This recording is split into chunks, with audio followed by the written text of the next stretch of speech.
Elon, it's been almost 6 years where I sat with you here in this platform with a great audience. It was your first trip to Dubai with your family. I hope you enjoyed it. Yeah, it was wonderful. Very much enjoyed it. I see my head is gigantic on the stage. My head has grown larger since we last met. Is it because of Twitter? Yeah, I don't know, perhaps. Twitter is certainly quite the roller coaster. Elon, just it's been 6 years. Within 6 years, we've seen a tremendous thing since our last conversation. We've seen the pandemic, Russian-Ukrainian war, development of ChatGPT. You launched Starship. You recently also acquired Twitter. Can I ask you this question? A lot has happened. Why you bought Twitter? Why didn't you create your own platform? Maybe it was cheaper for you? I mean, I thought about creating something from scratch, but I thought Twitter would perhaps accelerate progress versus creating something from scratch by 3 to 5 years. I think we are seeing just a tremendous technology acceleration that 3 to 5 years is actually worth a lot. So, I mean, to be frank, I was a little worried about the direction that and the effect of social media on the world, and especially Twitter. And I thought it was very important for there to be a maximally trusted sort of digital public square where people, within countries and internationally could communicate with, the least amount of censorship allowed by law. Obviously, that varies a lot by jurisdiction, but I think in general, social media companies should adhere to the laws of countries and not try to put a thumb on the scale beyond the laws of countries. I think this is something that is probably agreeable to the legislators and the people of most countries. So I think that's the general idea, is just to reflect the values of the people, as opposed to imposing the values of essentially San Francisco and Berkeley, which are somewhat of a niche ideology as compared to the rest of the world. But Twitter was, I think, doing a little too much to impose a niche San Francisco Berkeley ideology on the world. I thought it was important kind of for the future of civilization to try to correct that thumb on the scale, if you will, and just have Twitter more accurately reflect, like I said, the values of the people of Earth. That's the intention, and hopefully we succeed in doing that. Sure. But how do you see Twitter? If we say 5 years down the road, what's your vision for this platform? What should it do? Well, I think I'd like to, have this sort of long-term vision for something called X.com from way back in the day, which is kind of like a sort of like an everything app, where it's just maximally useful. It does, payments, it does, so it provides financial services, provides information flow, really anything digital, and also provides secure communications. So really I think be as useful as possible, as entertaining as possible, and also to be like a source of truth. Like if you want to find out what's going on and what's really going on, then you should be able to go on X, the X app, and find out. So it's a sort of a source of truth and a maximally useful, I guess app is about the wrong word, but system. And Twitter is essentially an accelerant to that sort of maximally useful everything app. Yeah. How you are gonna? I mean, if you look at Twitter today, I mean, it's a platform. Sometimes there is a lot of misinformation in Twitter. Sometimes I don't feel comfortable even because there is some way there is this negative between nation, between people, between a different ethnic group. There is this hate thing. How you are going to fix this issue where you are on a mission for humanity to get them together? Yeah, I think there's something that we're putting a lot of effort into called community notes. It's currently just in English, but we will be expanding it to all languages.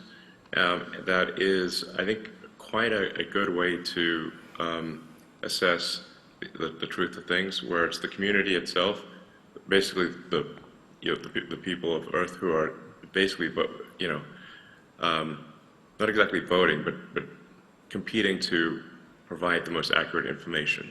So it's sort of a competition for truth. And I think it's a very powerful concept to have a competition for truth. And because you can also say, like, what is true? It's because what may be true to some may not be viewed as true to others, but you want to have the closest approximation of that. So I think the community notes thing is very powerful. I think trying to have as many organizations and people and institutions verified as being legitimately those people and organizations is important. And to have the organizational affiliation clearly identified, so that if you want to find out if somebody's actually, if an account is actually, say, from a member of parliament or a journalist, or let's say if a Twitter handle is actually belongs to, say, Disney Corporation or something like that, you can go on Twitter and it's sort of an identity layer of the internet, and you can confirm that is in fact the case. And I think once you've got these sort of interlocking sort of identities, it's actually very hard to be deceptive in that case, because and it's also, you have a reputation to protect at that point. So I think then people are far more likely to be measured in their response, and be more reasonable, since they have reputational value at that point. So these are some of the ideas that I have, and I'm not saying that for sure it will succeed or that it's going to be perfect, but I am confident that it will, over time, head into a good direction. And I think the evidence for that will be, do people find it useful?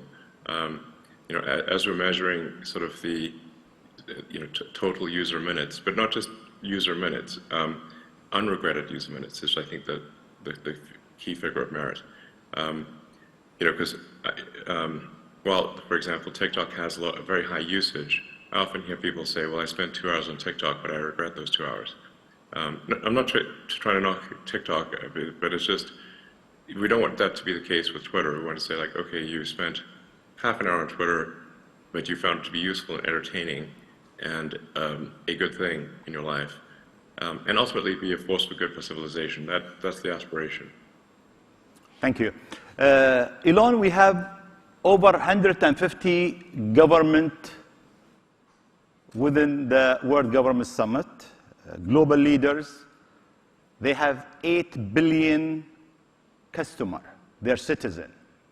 How government can use Twitter better to serve its citizens? Yeah, well, I think generally I would recommend really communicating a lot on Twitter, and I think it's good for people to speak in their voice as opposed to how they think they should speak. you know, sometimes like people think, well, I should speak in this like way that is expected of me, but it ends up sounding, I think, somewhat at times somewhat stiff, but and not real. You know, like if you read a press release from a corporation, it just sounds like propaganda.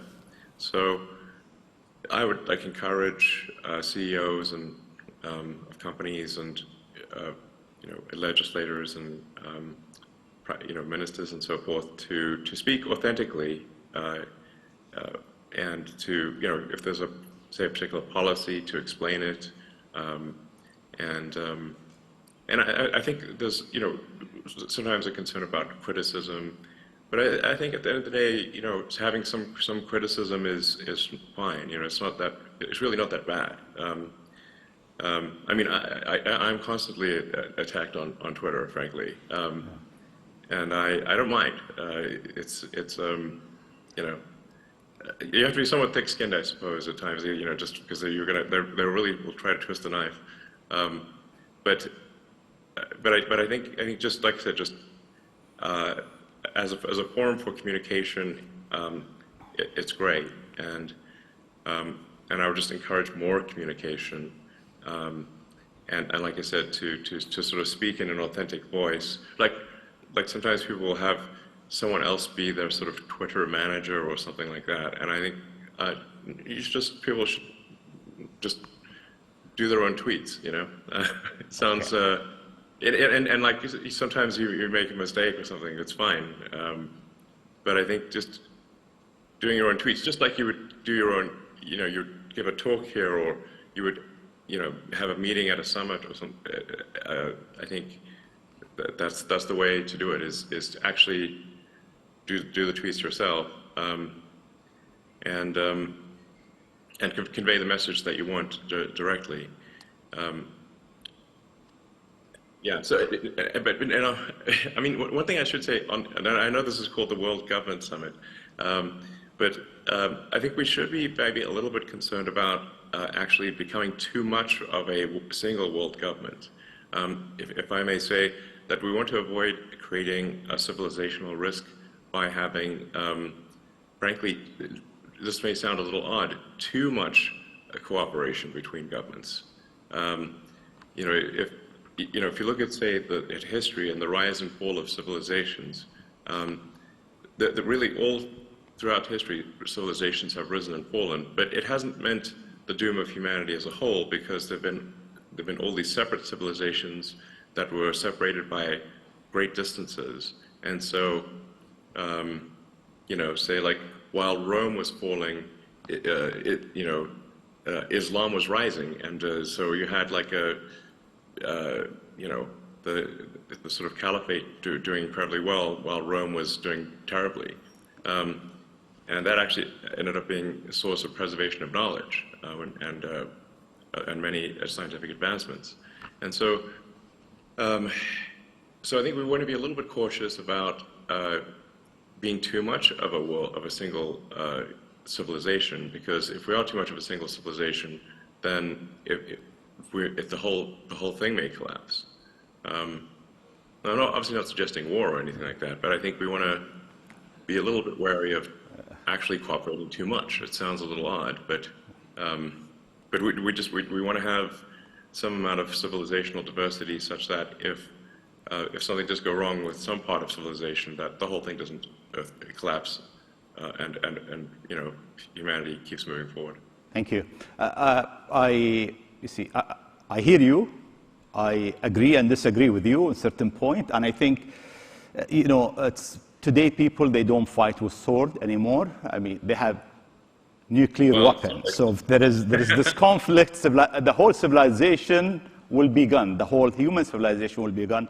And what we are trying to do here at the Emirates actually is to do exactly what you are saying. We have 180 nationalities. You have every single race, every single religion, and we're trying to create a model that show the world that it doesn't matter who you are, what your color, what's your religion, where you're from, humanity can live in peace and harmony.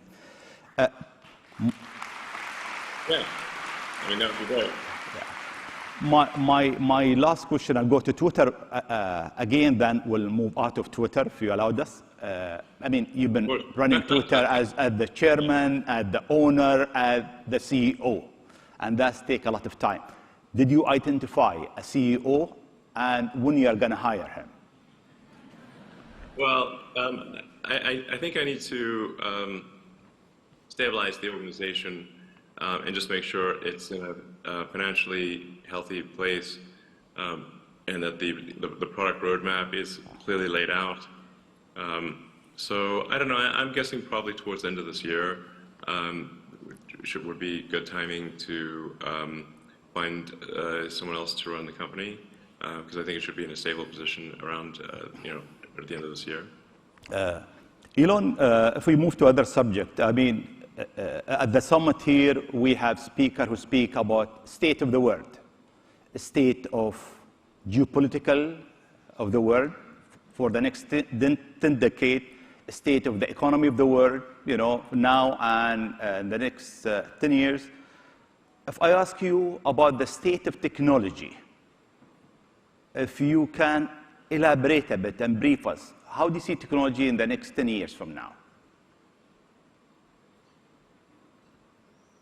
Well, 10 years, it's always difficult to predict technology with precision, especially over a 10-year time frame when it is changing so much. I mean, there's obviously the transition to sustainable energy with solar, wind, batteries, and electric vehicles. And that is, if you look at the percentage growth of that is a very high percentage growth. Although because of the massive industrial base of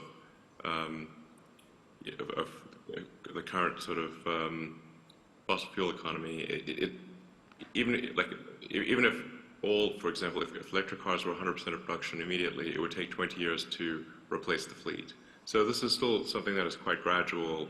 It's measured in at least a few, 30, 40 years type of time frame. On a more sort of near-term time frame, I think artificial intelligence is something we need to be quite concerned about and really be attentive to the safety of AI. You mentioned ChatGPT earlier. I played a significant role in the creation of OpenAI. Essentially, at the time, I was concerned that Google was not paying enough attention to AI safety, and so I, with a number of other people, created OpenAI. And although initially it was created as an open source nonprofit, and now it is closed source and for profit. I don't have any stake in OpenAI anymore, nor am I on the board, nor do I control it in any way. But the ChatGPT, I think, has illustrated to people just how advanced AI has become. Because the AI has been advanced for a while, it just didn't have a user interface that was accessible to most people. So what really ChatGPT has done is just put an accessible user interface on AI technology that has been present for a few years. And there are much more advanced versions of that are coming out. So I think we need to really be, I think we need to regulate AI safety, frankly. Because if you think of any technology which is potentially a risk to people, like if it's aircraft or cars or medicine, we have regulatory bodies that oversee the public safety of cars and planes and medicine. And I think we should have a similar sort of regulatory oversight for artificial intelligence, because it is, I think, actually a bigger risk to society than cars or planes or medicine. And this may slow down AI a little bit, but I think that might also be a good thing. The challenge here is that government regulatory authorities tend to be set up in reaction to something bad that happened. So if you look at, say, aircraft or cars, you know, the cars were unregulated at the beginning, aircraft were unregulated, but they had lots of, you know, airplane crashes, and in some cases manufacturers that were cutting corners, and a lot of people were dying. So the public was not happy about that, and so they established a regulatory authority to improve safety. And now commercial airliners are extremely safe. In fact, they're safer than if you were to drive somewhere. The safety per mile of a commercial airliner is better than a car. And cars are also extremely safe compared to where they used to be. But if you look at, say, the introduction of seatbelts, the auto industry fought the introduction of seatbelts as a safety measure for, I think, 10 or 15 years, before finally the regulators made them put seatbelts in cars. And that greatly improved the safety of cars. And that airbags were another big improvement in safety. So my concern is that with AI, if there's something bad, if something goes wrong, the reaction might be too slow from a regulatory standpoint. So I'd say, like, you know, if I'd say, like, what are the biggest risks to the future of civilization? There's AI, but AI is a double, you know, it's both positive and negative. It has great promise, great capability, but it also, with that comes great danger. I mean, you look at, say, nuclear, you know, just discovery of sort of nuclear physics. You had nuclear power generation, but also nuclear bombs. So anyway, I think we should be quite concerned about it, and we should have some regulation of what is, if fundamentally, a risk to the public. You know. Very great. Let me move to another subject, Elon. Education. I mean, you have your own philosophy about education. With AI, education might change dramatically. Can you tell us briefly about your philosophy of education? And number two, do we need 12 years of schooling and 4 years of university? Well, with respect to education, I think in general, some things that we could do to make it more compelling would be to explain to children why we are teaching a particular subject. The human mind has evolved to really forget anything that it deems unimportant. So, in fact, human memory is really quite bad relative to, say, the memory of your phone. Your phone can remember the entire contents of an encyclopedia down to the last letter and pixel. But human memory is terrible by comparison. So the mind is constantly trying to forget things, actually. So if you explain the why a subject is being taught, that will then establish relevance, and it's much more likely to result in motivation for kids.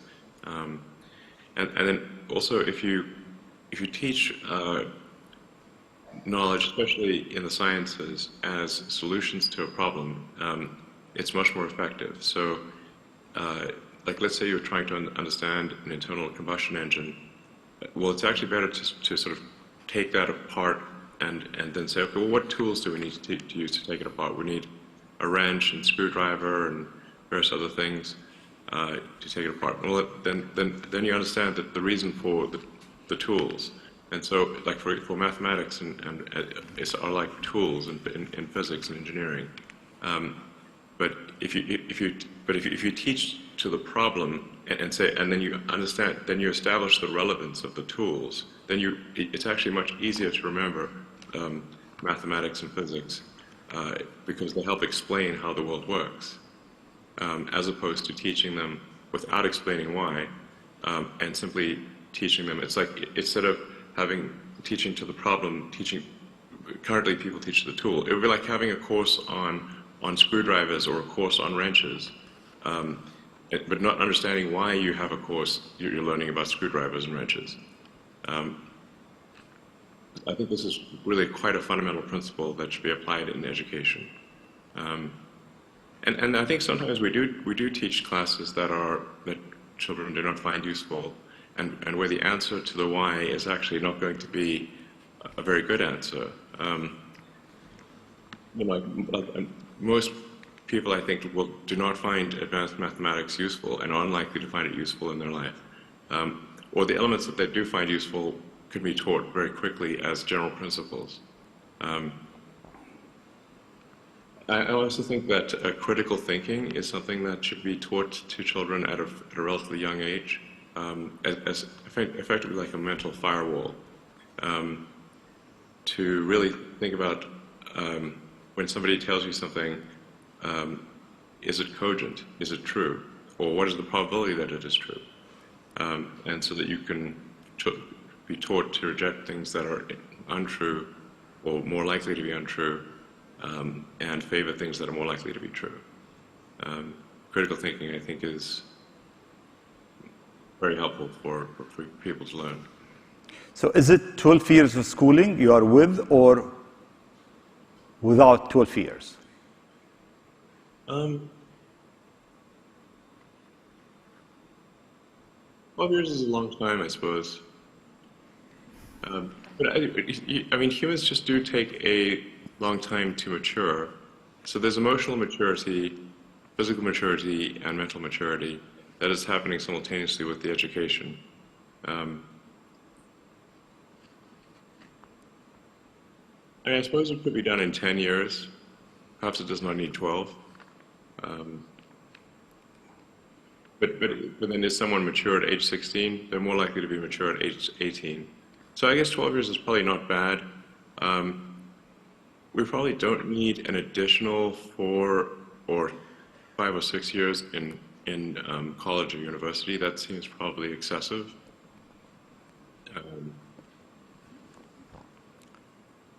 I think we would probably shave a few years off and be fine. Right. Okay. Kids will love it, by the way. Yeah. But social media. But we spend so many hours on social media.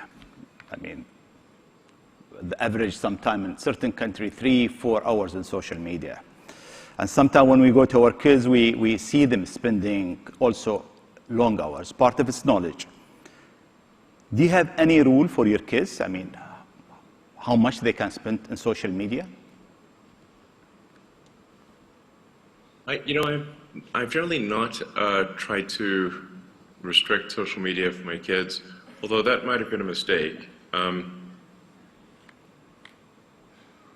Depending on which kid it is, they've really been programmed by Reddit and YouTube, I'd say.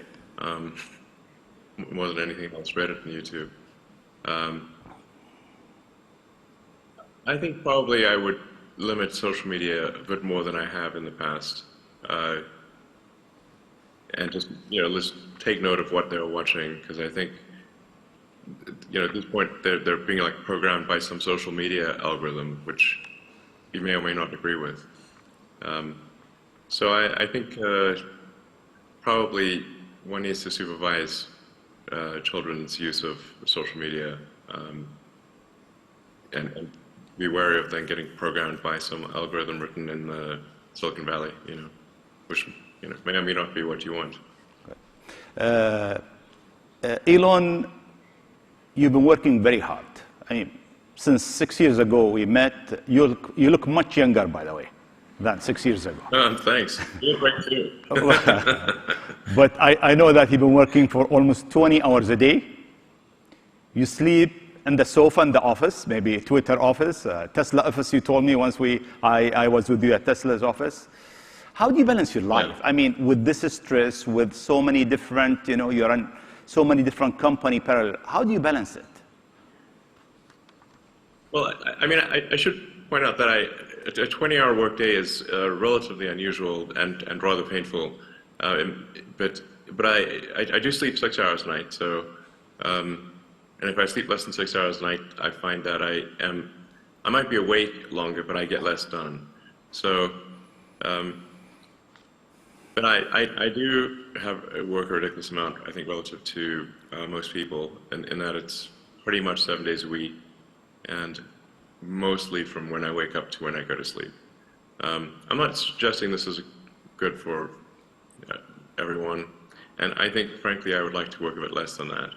So, and if I look at, say, Tesla went through some very difficult times where it was on the ragged edge of survival, and really, if I didn't give it everything I got, I think the company could have easily gone bankrupt. It was really on the verge of bankruptcy for quite a while. I don't mean to suggest complacency at this point, but it does require much less work to operate Tesla now versus, say, in the 2017 to 2019 timeframe. And it's not at mortal risk of survival. It's achieved economies of scale that make it, not on the ragged edge of survival. And then SpaceX also has a strong team and is able to make a lot of progress, even if I spend less time there. It does help if I spend time there, but it keeps making progress even if I don't.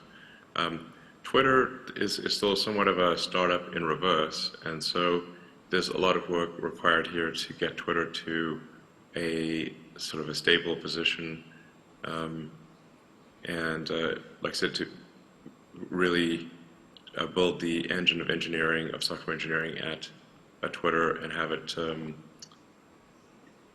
really have, like I said, a great product roadmap and the people in place to implement that product roadmap.